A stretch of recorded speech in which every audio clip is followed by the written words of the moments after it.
Baiklah, Assalamualaikum warahmatullahi wabarakatuh. Selamat pagi dan salam sejahtera untuk kita semua. Sebelumnya bertemu lagi dengan saya Niko Firmansyah dengan NIM 2105205 dalam mata kuliah Hukum Perdata dengan kode seksi 202120520030.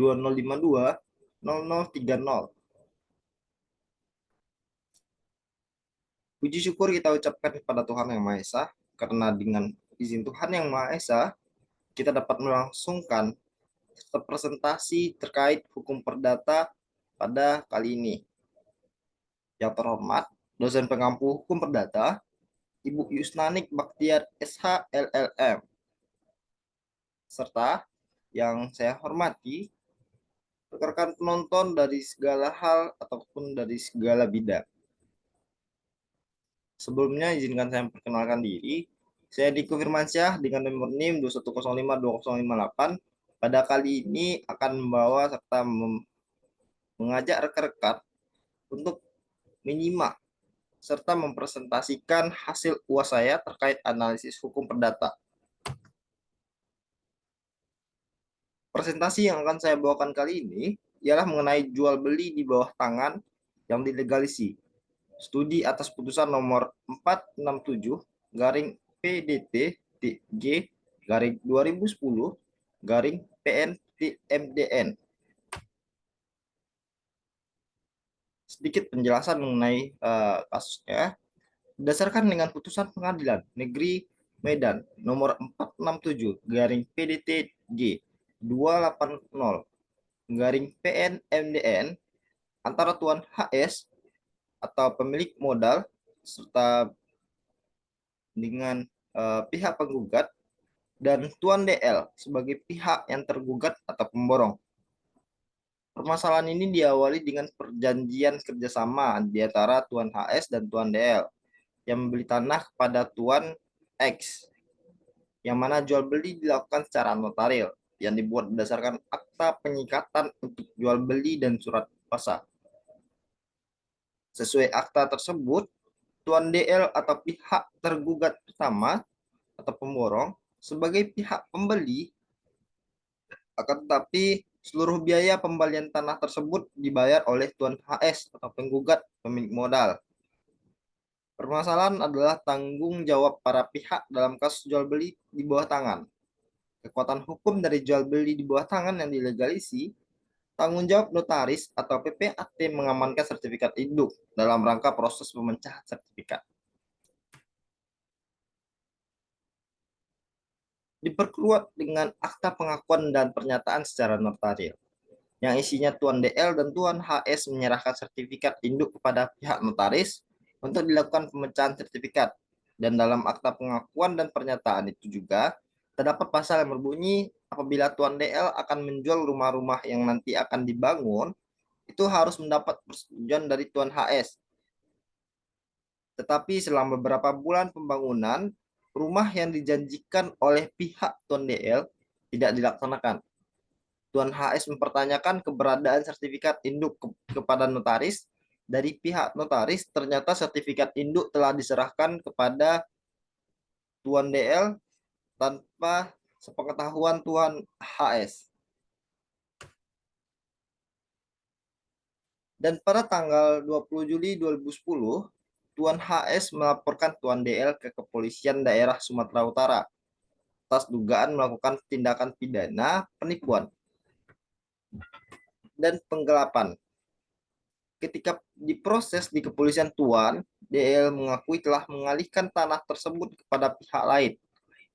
Jual beli tersebut dibuat secara di bawah tangan yang telah dilegalisir oleh notaris dengan nomor 1442 garis LEG garing 2010 dan berkaitan dengan surat kuasa jual nomor 15 tanggal 21 Juni 2010 yang dibuat di hadapan notaris, dan peralihan tersebut tanpa sepengetahuan Tuan HS.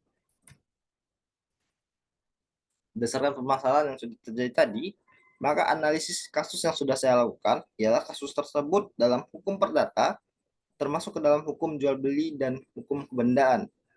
Dalam mana pada sisi hukum kebendaan, Jual beli melahirkan hak bagi kedua belah pihak atas tagihan yang berupa penyerahan kebendaan pada suatu pihak dan pembayaran harga jual pada pihak yang lainnya. Dan dari sisi perikatan, jual beli merupakan suatu bentuk perjanjian yang melahirkan kewajiban dalam bentuk penyerahan kebendaan yang dijual dan penyerahan uang dari pembeli.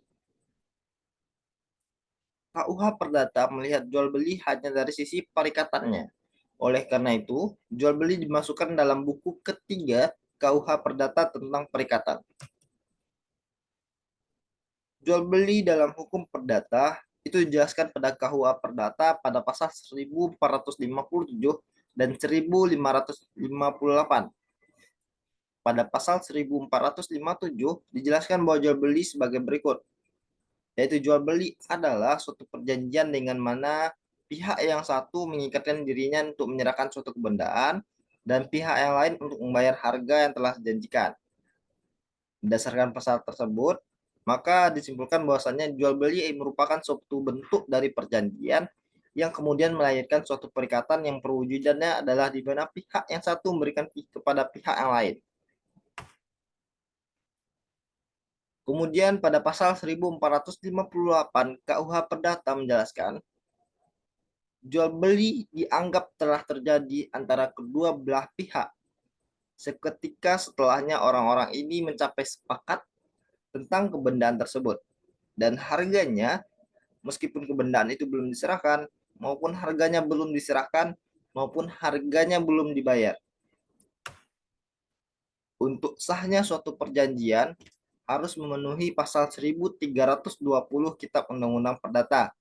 Pertama, sepakat untuk mengikatkan dirinya. Yang kedua, kecakapan untuk membuat suatu perikatan. Yang ketiga, suatu hal tertentu. Dan yang terakhir ialah suatu sebab yang halal. Dalam syarat sah, ditegaskan bahwa dalam perjanjian harus ada kesepakatan di antara kedua belah pihak. Maka dari itu, jual beli yang dilakukan oleh setiap orang dianggap sah apabila telah memenuhi ketentuan aturan undang-undang. Dengan demikian, konsep jual beli dan perjanjian yang ada kita kaitkan kembali dengan kasus jual beli di bawah tangan yang dilegalisasi sebelumnya. Dengan demikian ditemukan kebenaran dari pihak penggugat bahwa jual beli tersebut dapat dibatalkan dan pihak tergugat dapat dikenakan hukuman karena perjanjian tersebut tidak memenuhi syarat perjanjian yang diatur dalam pasal 1320 KUHP Perdata, yang mana pihak tergugat tidak berhak menjual kepada pihak lain tanpa sepengetahuan pihak penggugat. Dan hasil dari putusan tersebut ialah pihak tergugat 1 dan pihak tergugat 2 dalam kasus ini harus mengembalikan sertifikat asli kepada penggugat tanpa pembebanan dalam bentuk apapun juga kepada penggugat. Jadi sertifikat yang sudah dilegalisasi tadi itu diserahkan sepenuhnya kepada penggugat atau Tuan HS tadi. Kemudian, notaris dalam kasus jual beli di bawah tangan yang memiliki tanggung jawab untuk mengamankan sertifikat asli kepada kesepakatan pihak penggugat dan pihak tergugat yang menyerahkan sertifikat kepada notaris untuk proses pemecahan di kantor Badan Pertanahan Nasional berdasarkan putusan pengadilan nomor 467 garing PDTG 2010 garing PN.MDN, dalam mana pihak notaris juga sebagai pihak turut tergugat atau pihak tergugat 2 itu harus tunduk pada putusan hakim karena salah satu faktor kelalaian notaris menyebabkan pihak tergugat 1 mengalihkan objek tanah tersebut kepada pihak lain tanpa sepengetahuan pihak penggugat. Baiklah, dengan kasus yang sudah saya sampaikan tadi, maka kita dapat mengambil kesimpulan bahwasanya suatu perjanjian jual beli itu dapat dikatakan sah apabila kedua belah pihak itu mencapai sebuah kesepakatan. Entah itu yang satu terkait kebendaan, yang satu terkait uang beli, selagi masih sudah terjadi kesepakatan di antara kedua belah pihak, maka itu dianggap sah dalam undang-undang.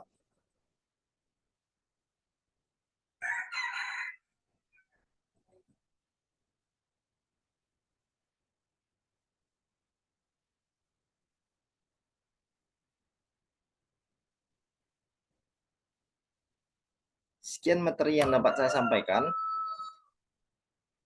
Terima kasih atas kesempatannya dan perhatian rekan-rekan serta Ibu dosen hukum perdata. Saya Niko Firmansyah.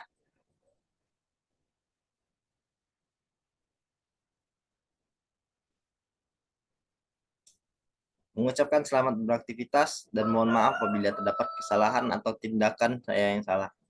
Saya akhiri. Wabillahi taufiq walhidayah. Wassalamualaikum warahmatullahi wabarakatuh.